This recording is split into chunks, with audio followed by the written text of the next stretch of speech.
जय Hind friends, welcome back. एक बार फिर से स्वागत है एक नई कक्षा में, जिसमें आज हम देखेंगे संविधान की अवधारणा, कॉन्सेप्ट ऑफ कॉन्स्टिट्यूशन, जिसमें हम भारतीय राज्य व्यवस्था पढ़ रहे हैं।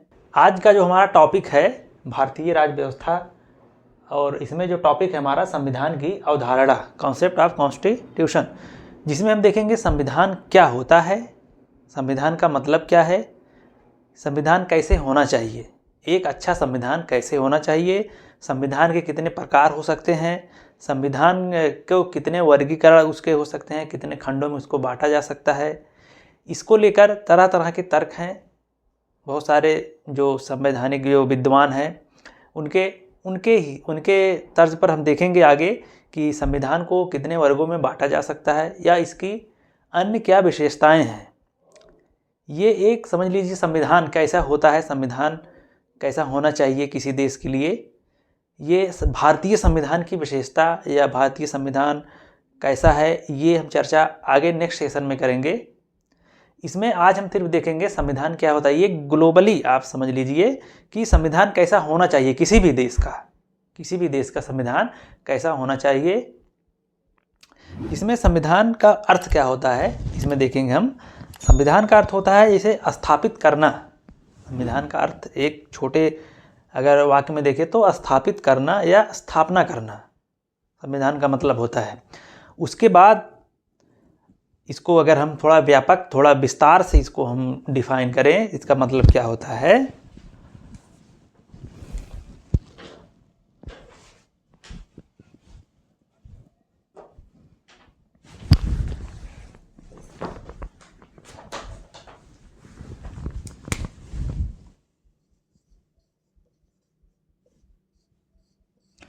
अर्थ, इसका अर्थ क्या है, सिद्धांतों का एक समूह है, एक तरह से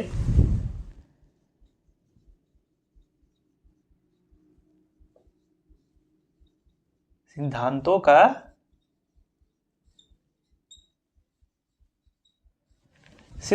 का एक समूह है जो सरकार की व्यवस्था और कामकाज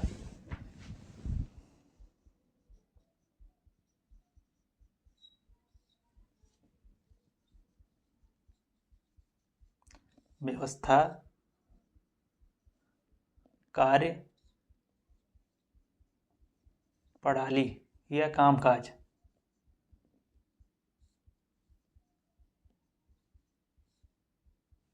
कार्य प्रणाली या कामकाज। उसके बाद सरकार और लोगों के बीच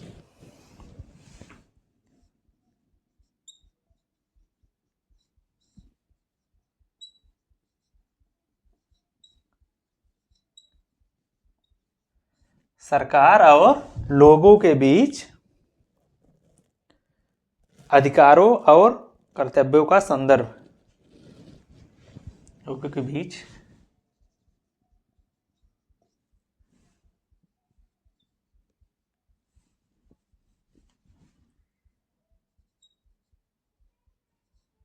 उनके अधिकारों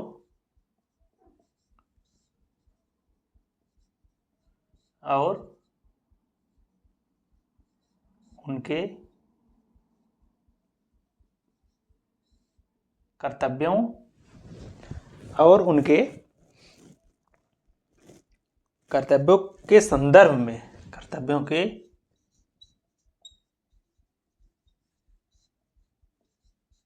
संदर्भ में संबंध को दिखाता है।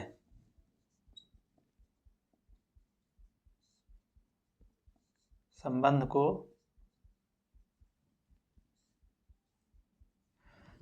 को दिखाता है।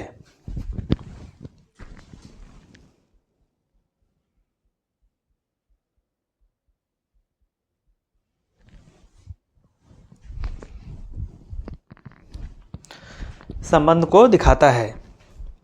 देखिए इसमें सरकार के बीच, सरकार व्यवस्था क्या है, उसकी कार्य प्रणाली, सरकार और लोगों के बीच, सरकार और आम नागरिक जो है उनके बीच सरकार का क्या अधिकार है और नागरिकों का क्या कर्तव्य है या उनका दोनों का कर्तव्य और अधिकार, ना सरकार या नागरिक का कर्तव्य या अधिकार, ये दिखाता है या इसकी मतलब एक तरह से उसको संदर्भित करता है, लोगों को दिखाता है कि उसके सरकार के क्या कर्तव्य हैं और आम नागरिक की क्या कर्तव्य हैं।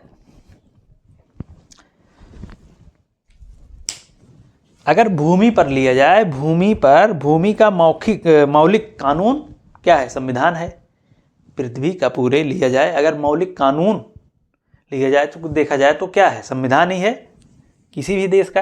अब उस देश में तरह तरह के संविधान है, जैसे कहीं तानाशाही है वहाँ भी संविधान है, जहाँ पर तानाशाही नहीं है लोकतंत्र है, कहीं कहीं लोकतंत्र भी कई तरीके के होते हैं, वहाँ भी संविधान है। तो मौलिक जो कानून है, कानून निगेटिव पॉजिटिव खराब सही सब तरह के हो सकते हैं। आप किसी भी नज़रिए से आप कोई भी चीज़ आप बना रहे हो, उसको रेगुलेट कर रहे हो, तो कानून ही कहे, कानून के दायरे में ही आएगा। वो आप किस तरह से यूज करते हो आप पर डिपेंड करता है, तो उसको कानून ही कहेंगे। तो इसीलिए पृथ्वी पर या भूमि का मौलिक कानून क्या है? संविधान है। उसके बाद देश का सर्वोच्च कानून, देश का सर्वोच्च कानून,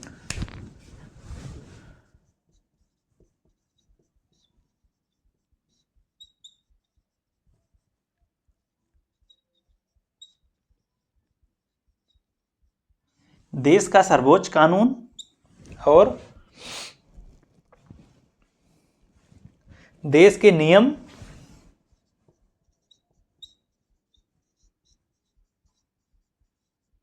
देश के नियम, राजनीति की मूल संरचना,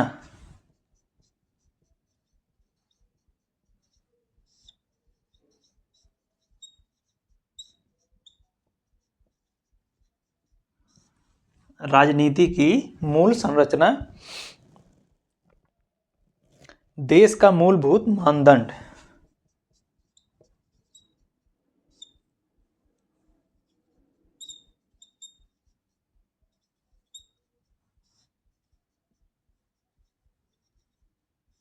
देश का मूलभूत मानदंड आदि के रूप में वर्णित किया जाता है।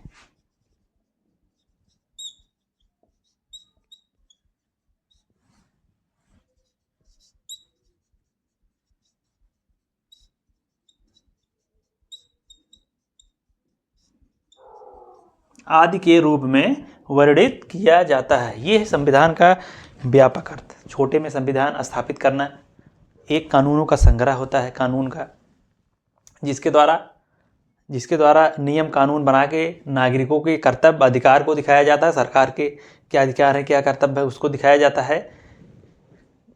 ये पूरा एक तरह से संविधान का अर्थ क्या होता है ये हमने देखा। उसके बाद हम देखेंगे कार्य, संविधान के कार्य।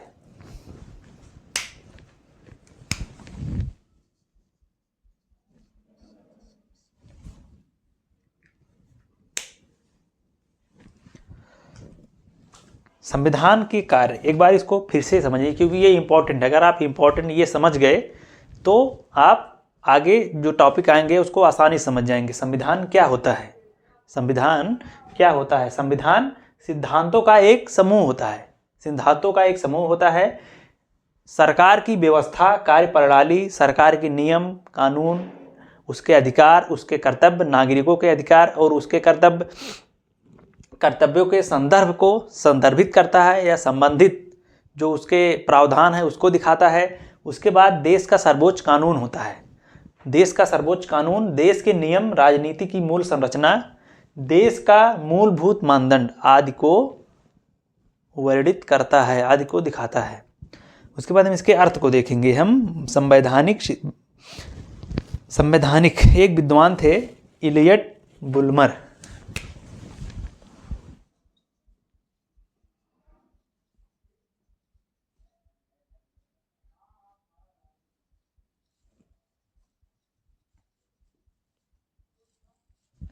इलियट बुल्मर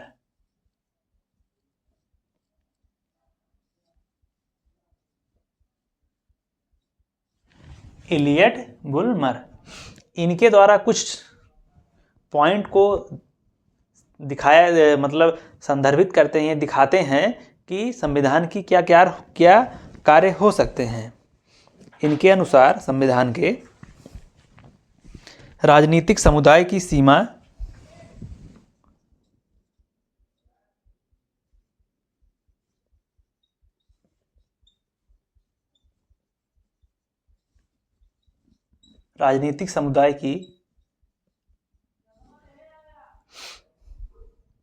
राजनीतिक समुदाय की सीमाएं घोषित और परिभाषित करता है। सीमाएं और समुदाय की सीमाएं घोषित करता है।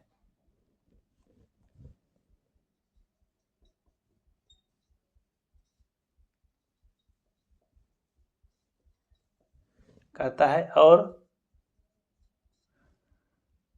परिभाषित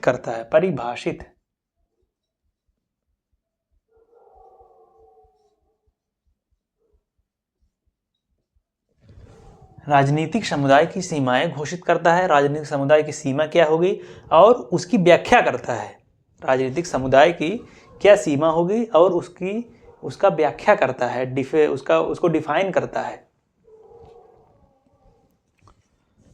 और राजनीतिक समुदाय की प्रकृति और अधिकार को भी संदर्भित करता है।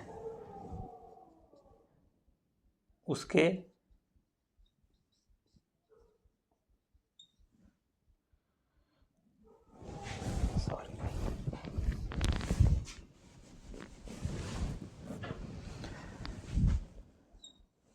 ये हो गया। और इसी में हम नोट करेंगे प्राकृत और अधिकार, उसकी प्रकृति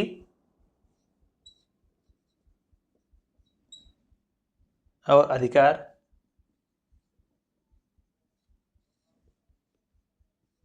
प्रकृति और अधिकार को भी परिभाषित करता है। राष्ट्रीय समुदाय का पहचान और मूल्यों को व्यक्त कर सकता है। राष्ट्रीय समुदाय, जो राष्ट्रीय समुदाय है, राष्ट्रीय समुदाय की पहचान, राष्ट्रीय समुदाय की पहचान और मूल्यों को व्यक्त, और उनके मूल्यों को व्यक्त कर सकता है।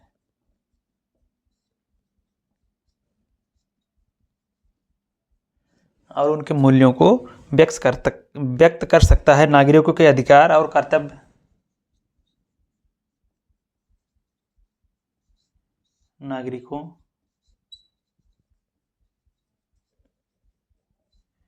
नागरिकों को अधिकार और कर्तव्य,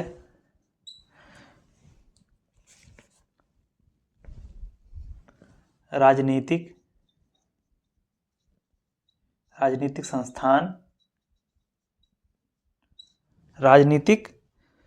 संस्थानों को स्थापित कर सकता है। राजनीतिक संस्थान को स्थापित और विनियमित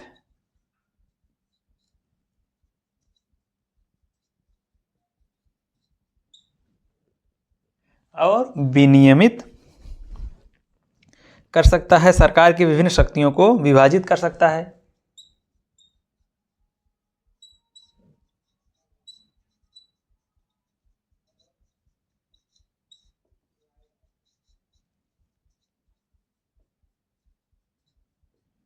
सरकार की शक्तियों को विभाजित कर सकता है। उसके बाद देश की आधिकारिक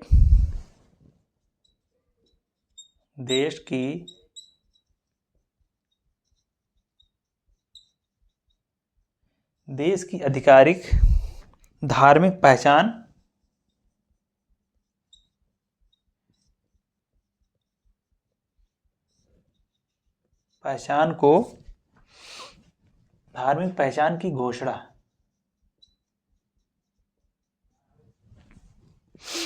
उसके बाद धर्मनिरपेक्ष अधिकारियों के बीच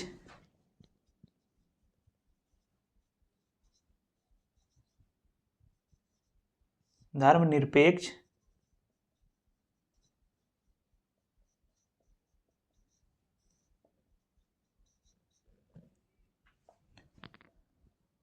धर्मनिरपेक्ष अधिकारियों के बीच संबंध को सीमांकित कर सकता है।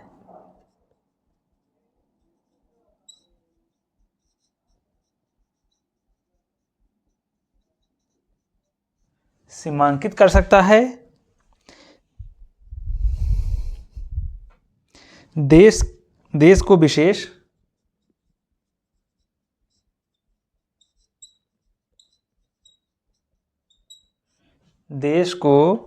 विशेष सामाजिक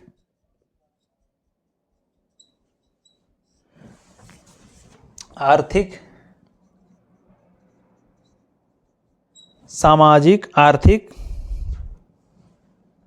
व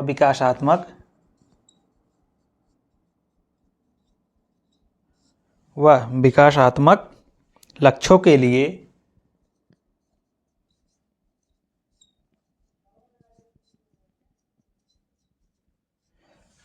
के लिए प्रतिबद्ध कर सकता है।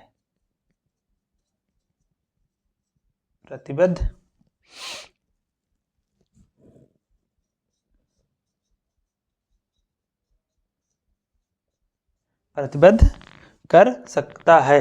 ये जो संवैधानिक विद्वान थे, इलियट, बुल्मर, राजनीतिक समुदाय, इन्होंने इतने सारे पॉइंट, इतने सारे फैक्ट। अब क्या है, ये आपको लगे एग्जाम में तो पूछता ही नहीं है। यूपीएससी क्या है, कॉन्सेप्ट बेस्ड, वो सब फैक्ट वैक्ट वो सब पहले पूछता था डायरेक्ट। अब भी उतना फैक्ट पूछ लेता है, कभी कभी आ जाता है भूले भटके। लेकिन क्या अब क्या है, आपको जब तक कॉन्सेप्ट आपका क्लियर नहीं रहेगा तो आप फैक्ट को नहीं कर पाएंगे। क्योंकि जिस तरीके से वो स्टैटिक पोर्शन जो जिस तरीके से कवर कर रहा है एग्जाम में, जिस तरीके से पूछ रहा है, उस तरीके से आप अगर सिर्फ फैक्ट पढ़ेंगे तो आप कुछ नहीं कर पाएंगे। क्वेश्चन ही नहीं समझ में आएगा, आपको आंसर कैसे करेंगे, आप वही तुक्का मारेंगे फिर। इसलिए इसको बताया, यहाँ से आपको डायरेक्टली क्वेश्चन ना मिले, लेकिन आप संविधान के क्या कार्य हैं उसको अगर बढ़िया से इसको समझ गए, क्या कार्य उसके हो सकते हैं, उसके बाद आपसे कहीं से भी इससे संबंधित कितना भी कैसा भी फैक्ट बना ले, आप आराम से सही कर ले जाएंगे। जब आपको पता ही रहेगा कि उसके कार्य क्या हैं, तो उसमें बनाए क्या ही कितना डीप जाएगा। उसके बाद हम देखेंगे नेक्स्ट पॉइंट इसमें,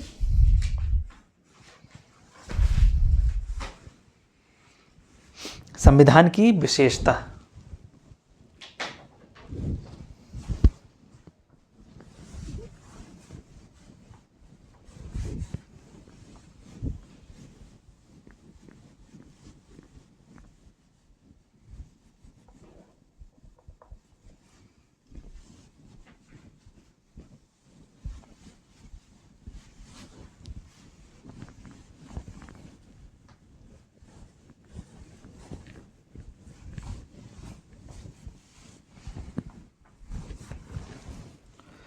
हमने देखा पहले अर्थ, उसके बाद अब देखेंगे विशेषताएं।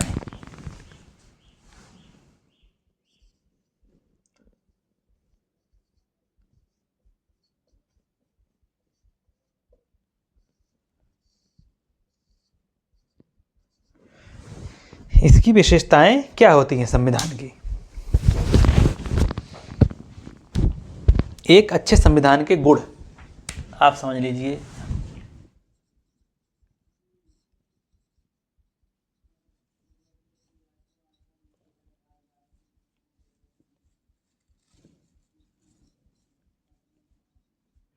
एक अच्छे संविधान के गुण क्या हो सकते हैं? इसमें पहला हम देखेंगे संक्षिप्तता।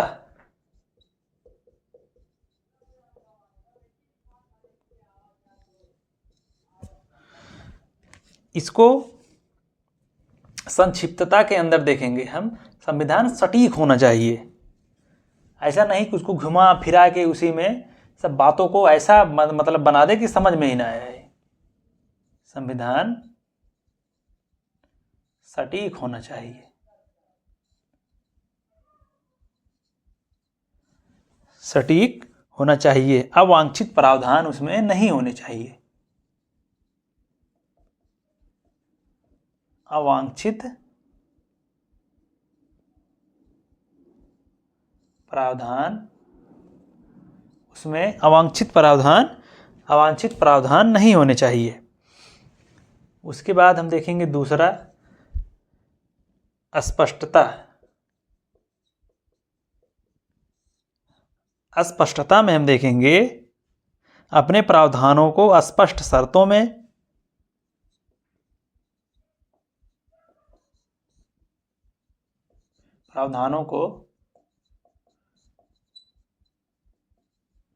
स्पष्ट शर्तों में निर्दिष्ट होने चाहिए।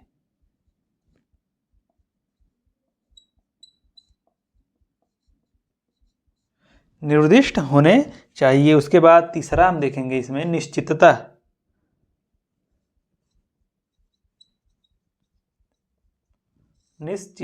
निश्चितता इसमें देखेंगे हम प्रावधानों के लिए निश्चित अर्थ होने चाहिए। प्रावधानों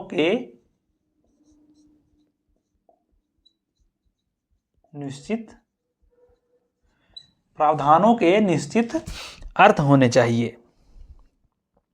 अस्पष्ट और अलग अर्थ, अगर अस्पष्ट या अलग अर्थ रहेंगे तो क्या है, इसमें अगर रहेंगे तो व्याख्या में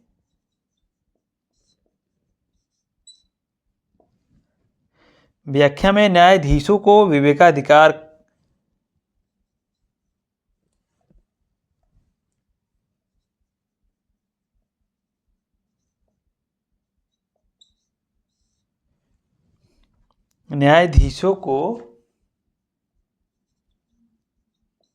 उनके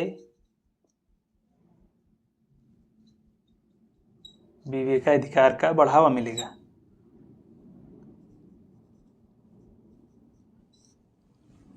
अगर अस्पष्ट या कोई निश्चित अर्थ नहीं रहेगा संविधान का, अब जैसे भारतीय संविधान का, अब देखिए व्याख्याकार कौन है, संविधान का व्याख्या कौन करता है, सुप्रीम कोर्ट करता है। अगर उसका अर्थ निश्चित नहीं रहेगा, संविधान का अर्थ, उसकी मूल भावना अगर स्पष्ट नहीं रहेगी तो क्या है, न्यायाधीश जो है उनके विवेकाधिकार को बढ़ावा मिलेगा। और पॉइंट इसमें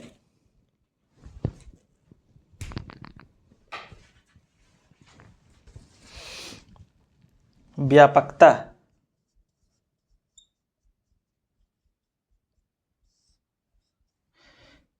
सरकार के कर्तव्यों और शक्तियों के साथ साथ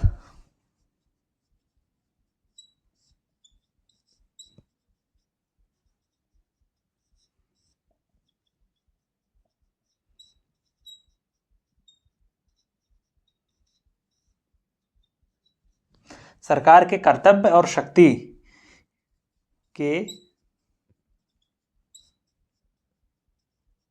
साथ साथ नागरिकों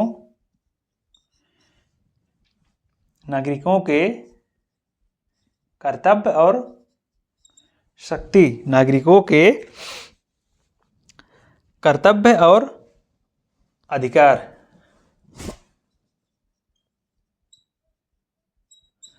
नागरिकों के कर्तव्य और अधिकार निर्धारित करने में व्यापक होना चाहिए।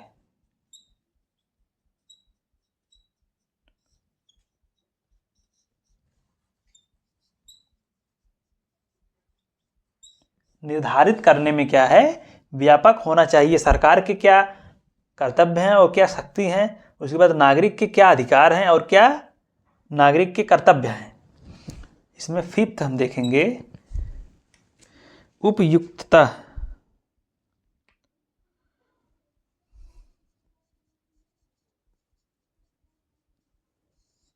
उपयुक्तता में हम देखेंगे यह राष्ट्र की ऐतिहासिक, सामाजिक, सांस्कृतिक, आर्थिक और राजनीतिक परिस्थितियों के अनुकूल होना चाहिए।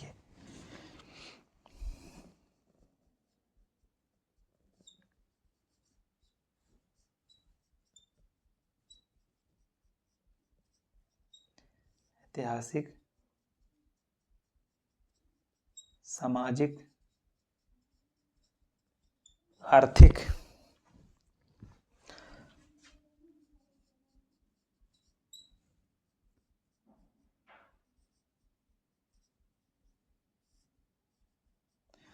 ऐतिहासिक राजनीतिक सामाजिक आर्थिक आदि के अनुकूल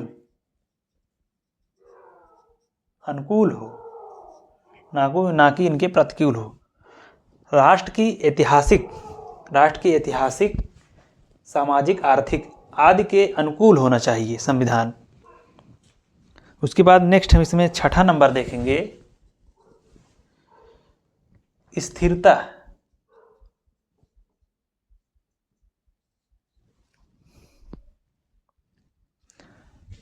संविधान में राजनीतिक स्थिरता होनी चाहिए।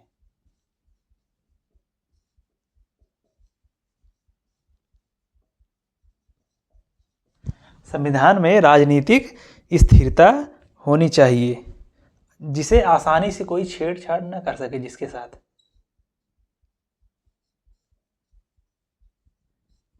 साथ कोई आसानी से छेड़छाड़ न कर सके या उसमें बदलाव या परिवर्तन न कर सके। उसके बाद अनुकूलनशीलता।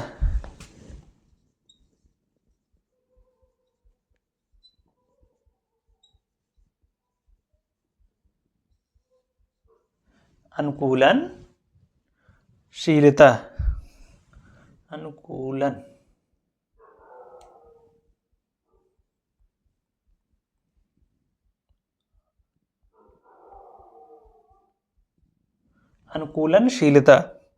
इसमें हम देखेंगे संविधान गतिशील होना चाहिए।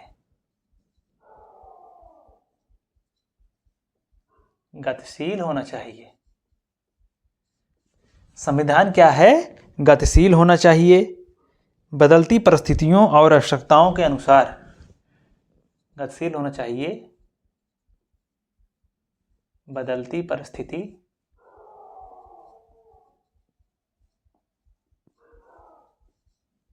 बदलती परिस्थितियों और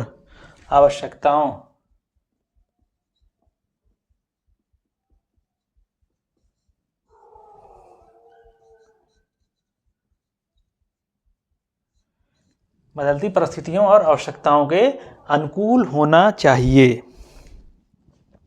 एक जीवन दस्तावेज समझ लीजिए, एक तरह से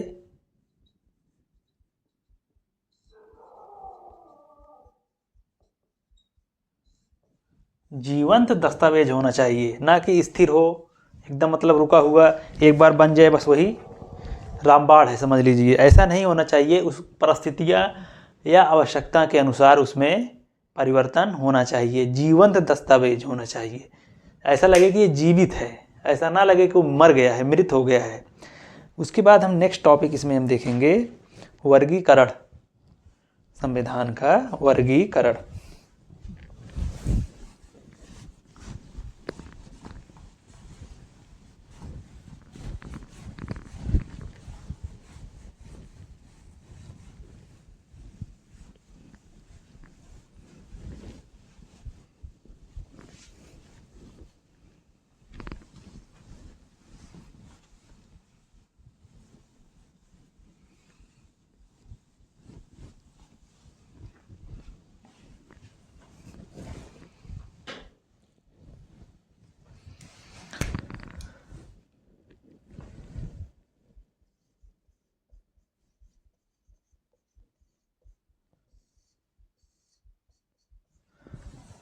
संविधान का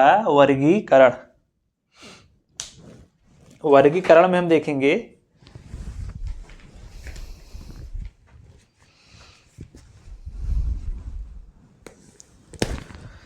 पहले इसमें हम देखेंगे विकसित। पहले देखेंगे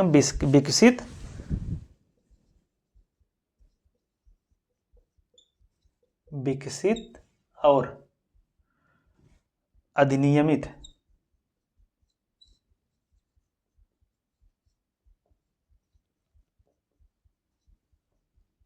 विकसित और अधिनियमित संविधान। विकसित क्या होता है?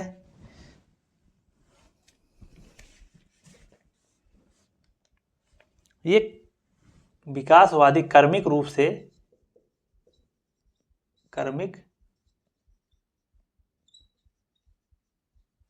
विकासवादी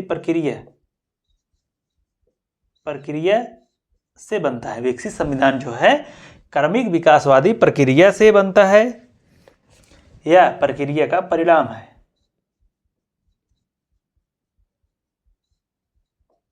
प्रक्रिया का परिणाम है।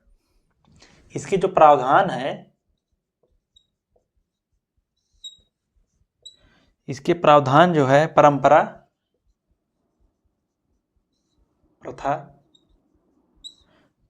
प्रथा, सिद्धांत,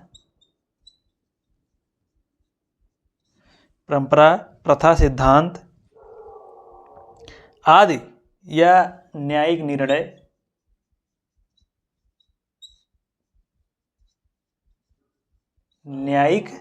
निर्णय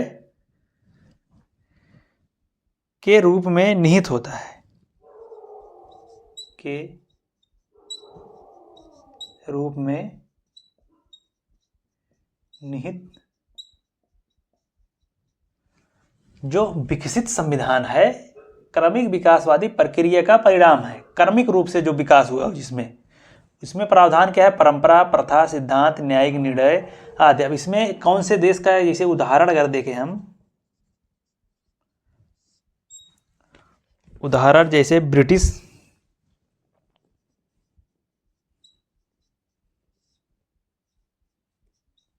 यूनाइटेड किंगडम का संविधान, जो ब्रिटिश का संविधान है, यूनाइटेड किंगडम का संविधान है, वो क्या है? विकसित संविधान है। उसके बाद नेक्स्ट हम देखेंगे अधिनियमित संविधान। ये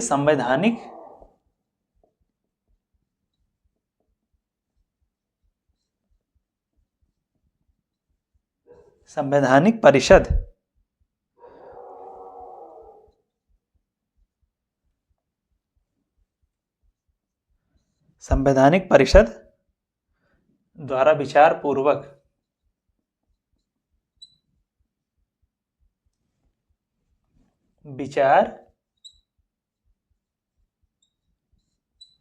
पूर्वक बनाया जाता है। इसमें कौन करता है, कौन बनाता है? राजा हो गया या संसद, राजा या संसद द्वारा स्थापित किया जाता है।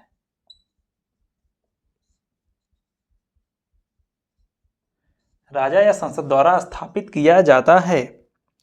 इसके प्रावधान अगर हम देखें, इसके प्रावधान पुस्तक,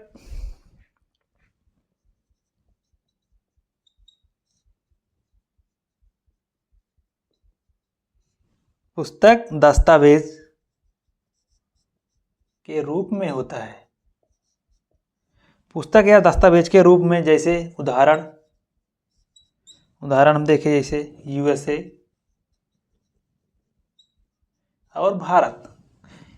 और भारत का संविधान क्या है? एक अधिनियमित संविधान है। पीछे पढ़े हम ना कि संसद द्वारा स्थापित प्रक्रियाओं के माध्यम से भारत का संविधान बनाया गया है। इसी को कहते हैं अधिनियमित संविधान। इसीलिए कहते हैं भारत का संविधान क्या है? अधिनियमित संविधान है। जिसमें हम दूसरा पॉइंट इसमें हम देखेंगे, दूसरा लिखित और अलिखित। ये पहला हम देखें विकसित और अधिनियमित, लिखित और अलिखित। लिखित और अलिखित। लिखित में वही जो अधिनियमित में वही प्रावधान इसके क्या हैं? पुस्तक, दस्तावेज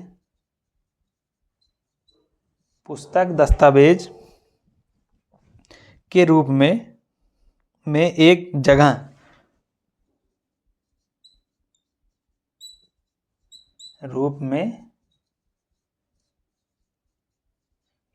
स्थापित होता है। एक पुस्तक या दस्तावेज के रूप में एक जगह संकलित होता है या स्थापित होता है। जैसे एग्जाम्पल इसमें हम देखें, ये इसी का एग्जाम्पल है लिखित वाला। एग्जाम्पल में हम जैसे यूएसए,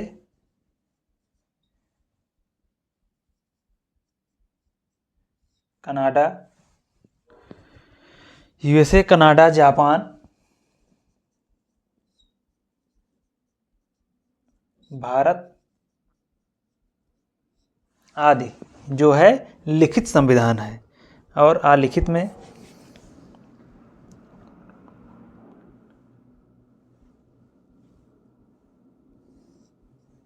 अलिखित हम देखेंगे प्रावधान इसके एक जगह श्रृंखलाबद्ध नहीं होते हैं।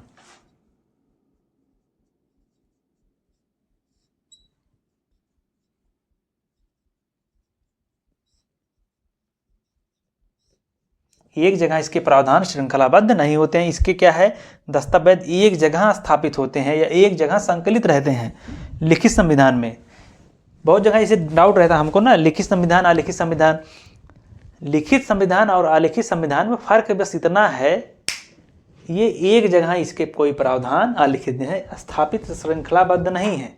लिखे गए हैं, ऐसा नहीं है कि लिखे ही नहीं गए हैं, व्यक्ति अपने माइंड में रखे हुए है, जो जिसका मन करे वही कर दे।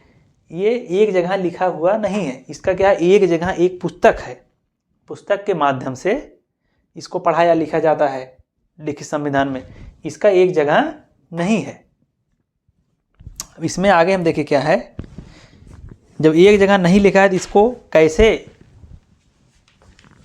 इसमें आगे और प्रावधान क्या है, जैसे परंपरा,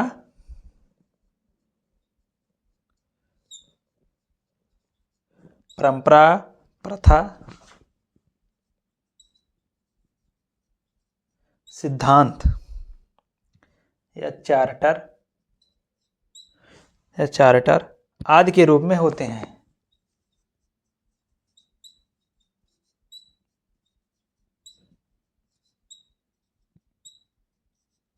आदि के रूप में होते हैं। ये ऐतिहासिक विकास का उत्पाद होता है। एक तरह से ये ऐतिहासिक विकास का उत्पाद होता है। ऐतिहासिक विकास, जैसे अभी यूनाइटेड किंगडम का संविधान देखिए आप, जो प्रथा परंपरा चली आ रही उसी हिसाब से नया संविधान, नया कानून बना, पुराना वाला खत्म, नया कानून बना, पुराना वाला खत्म, नया शुरू, इसीलिए उसको कहते हैं वो लिखित संविधान नहीं है। उदाहरण इसमें अगर हम देखें, हम अलिखित में इसके उदाहरण, इसके उदाहरण में आ जाएगा यूके, सबसे पहले यूके, न्यूजीलैंड,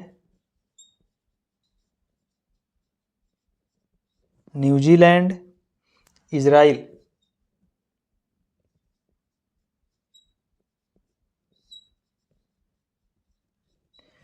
यूके, न्यूजीलैंड और इजराइल, ये इसके क्या है, अलिखित संविधान हैं। दोनों में अंतर वही है जो विकसित और अविकसित संविधान में है। दोनों में अंतर क्या है, डिफरेंस क्या है, संवैधानिक परिषद द्वारा विचार पूर्वक,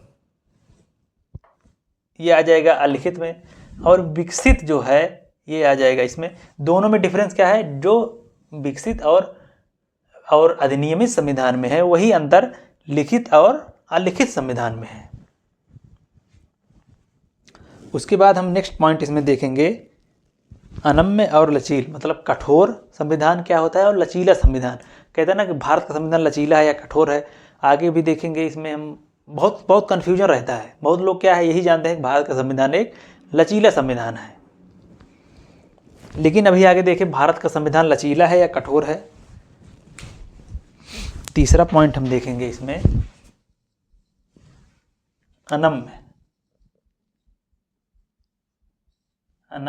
और कठोर, सॉरी लचीला रहेगा।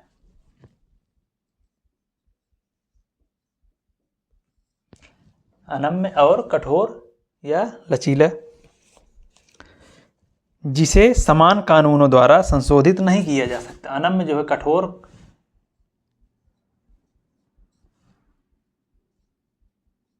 जिसे सामान्य कानूनों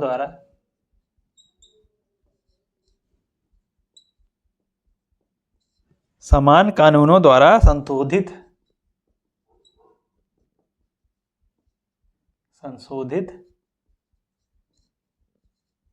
नहीं किया जा सकता हो, जिसे सामान्य कानूनों द्वारा संशोधित या परिवर्तन नहीं किया जा सकता हो। और यहीं पर लचीले में देख लीजिए, जिसे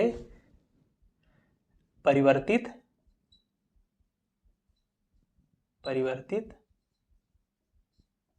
किया जा सकता हो। एग्जाम्पल में यहां हम देखेंगे यूएसए आ जाएगा, उसके बाद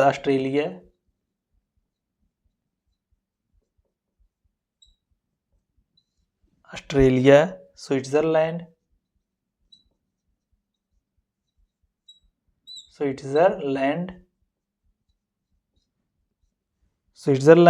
भारत, भारत की स्थिति क्या है? भारत दोनों में है।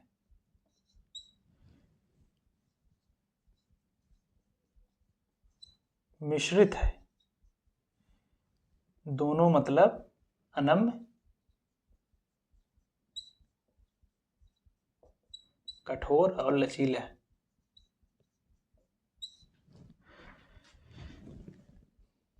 लचीला संविधान में अगर हम एग्जाम्पल देखें तो यूके और न्यूजीलैंड।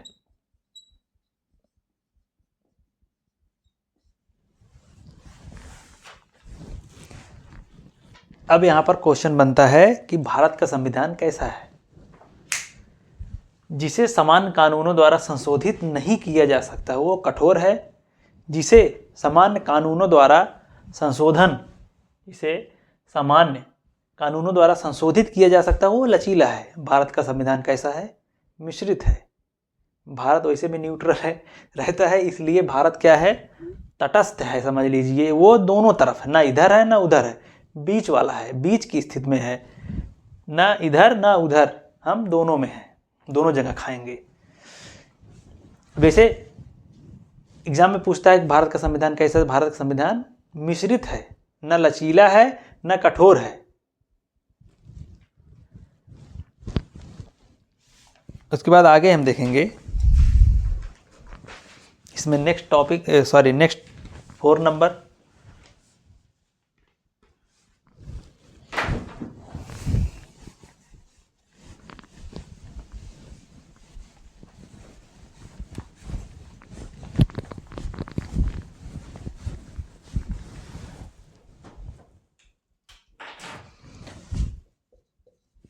4 नंबर, हम देखें संघीय और एकात्मक।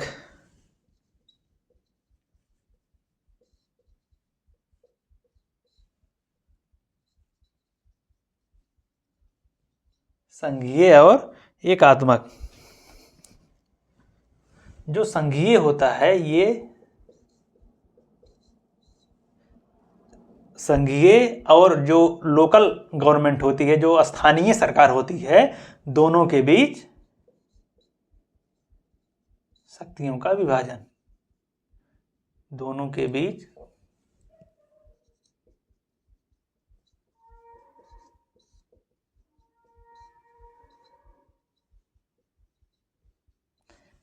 बीच शक्तियों का विभाजन करता है।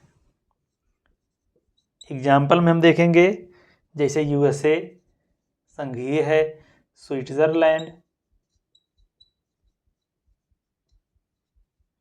स्विट्जरलैंड, ऑस्ट्रेलिया,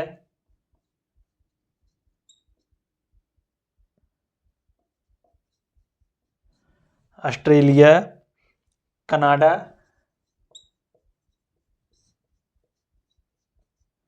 रूस, ब्राजील।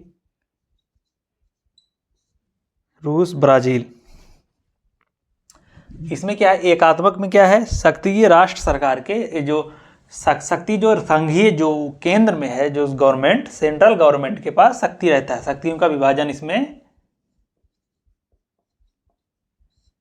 नहीं होता है, शक्तियों का विभाजन इसमें नहीं होता है। इसके एग्जाम्पल अगर हम देखें, इसके एग्जाम्पल में यूके, फ्रांस, चीन, इटली, नॉर्वे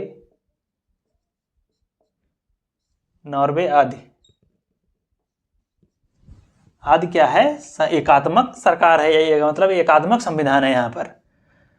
अब भारत क्या है,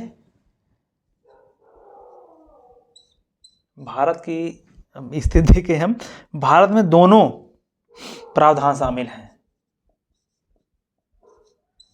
कहते हैं ना, भारत अर्ध संघात्मक संविधान है। भारत में दोनों प्रावधान इसमें शामिल हैं। जैसे केसी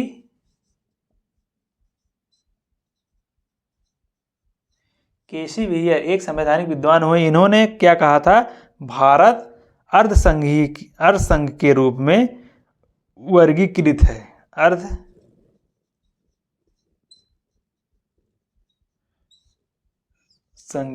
भारत अर्ध संघीय संविधान है।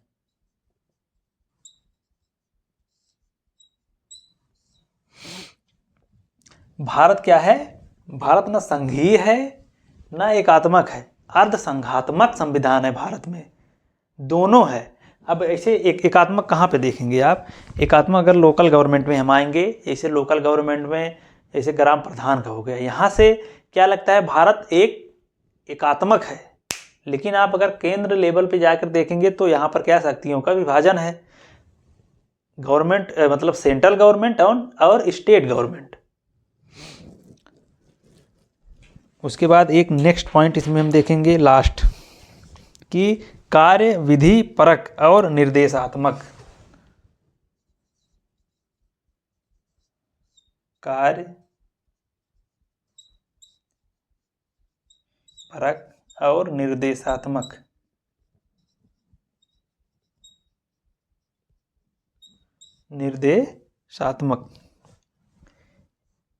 इसमें क्या प्रावधान है, ये सरकारी शक्तियों की कानूनी सीमा निर्धारित करता है। सरकारी शक्तियों की कानूनी सीमा निर्धारित करता है। मतलब सरकार कैसे कार्य करेगी ये बताता है। सरकार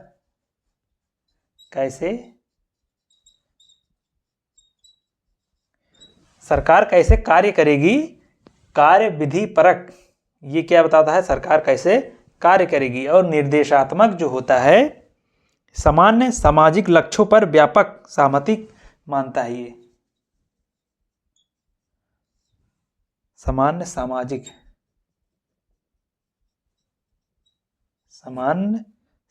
लक्ष्य,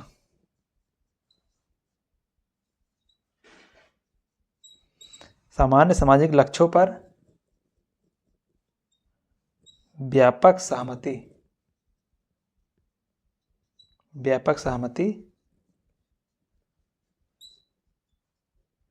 मानता है।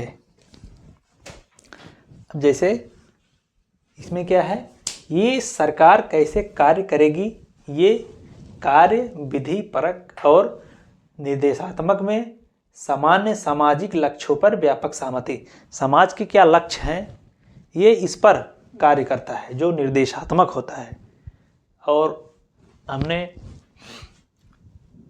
संघीय और एकात्मक में देखे, भारत क्या है, अर्ध संघात्मक है, ना कि एकात्मक या संघीय है। भारत अर्ध संघात्मक है। ये किसने कहा था, केसी वियर ने कहा था, भारत एक अर्ध संघात्मक राज्य है। उसके बाद हम तीसरे नंबर में देखे थे, कठोर और लचीला। भारत का संविधान कैसे है, भारत का संविधान ना तो कठोर है ना तो लचीला है। कठोर संविधान क्या होता है? जिसमें सामान्य कानूनी प्रक्रिया द्वारा कोई संशोधन न किया जा सके, वो कठोर है। जिसमें सामान्य प्रक्रिया द्वारा सामान्य कानून या प्रक्रिया द्वारा संशोधन किया जा सके जिस संविधान में, उसको लचीला संविधान कहते हैं। भारत ना तो कठोर है ना तो लचीला है, भारत मिश्रित है।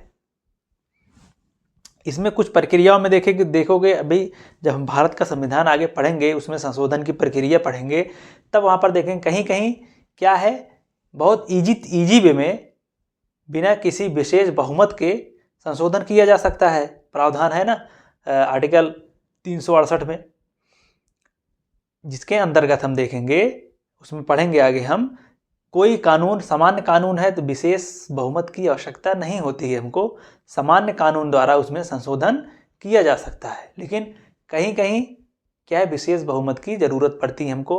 इसको 2/3 मतलब 2/3 मतलब 3 लोगों में 2 लोगों की सहमति जरूरी है। इसको कहते हैं विशेष बहुमत। इसलिए भारत ना तो एकात्मक है और ना तो भारत कठोर है और ना ही लचीला है। तो आज के लिए बस इतना ही, और फिर मिलेंगे हम नेक्स्ट सेशन में। और हमें लगता है कि आप लोग इसे पूरा वीडियो देखते नहीं। अगर आप देख रहे हो पूरा वीडियो तो आप रिस्पॉन्स ज़रूर करिए, क्योंकि क्या है, वीडियो थोड़ा आपको बोरिंग लगता होगा। अब सरकाने वाला बोर्ड है नहीं, लिख कर सब पढ़ा रहे हैं, लिख के पढ़ने में और पढ़ाने में और अच्छा लगता है। जैसे पूरा लिखते हैं, साथ साथ में आप भी लिखिए, साथ साथ में समझिए। उसके बाद फिर हम मिलेंगे नेक्स्ट सेशन में। तब तक के लिए थैंक यू। जय हिंद, जय भारत। स्वस्थ रहिए, मस्त रहिए और पढ़ते रहिए।